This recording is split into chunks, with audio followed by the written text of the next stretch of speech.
Zillow's stock is down over 13% today on the news that the National Association of Realtors settled an antitrust lawsuit by agreeing to ban all offers of buyer agent commissions on the MLS.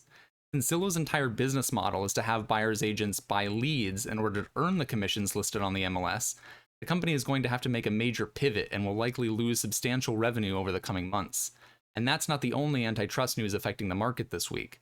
On Wednesday, the US House of Representatives passed a bill that would ban TikTok from the US, unless its Chinese parent company ByteDance agrees to sell TikTok to a US company.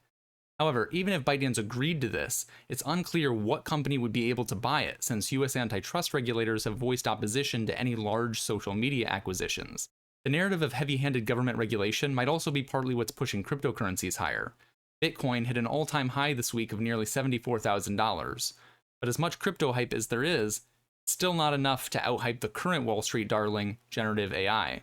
Oracle's stock jumped over 13% when the company released its earnings report on Monday, disclosing that demand for Oracle cloud computing was surging almost 24% as a result of companies rushing to train and adopt new AI tools. A day after Oracle's report, a Boston-based AI startup intensified investor lust for AI stocks by announcing they had built an AI software engineer that could fully replace human software engineers for certain types of tasks. However, not everything in AI is rosy. Adobe stock is down over 13% today after the company released its earnings forecast, admitting that it would take them longer than expected to be able to monetize AI as much as they thought.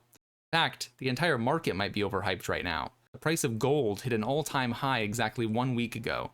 The S&P 500 hit an all-time high this week, Bitcoin hit an all-time high yesterday, and the Nasdaq's flirting with the all-time high it set less than a month ago. This all despite the fact that the Fed funds rate is still over 5% and inflation is still well above the Fed's 2% target.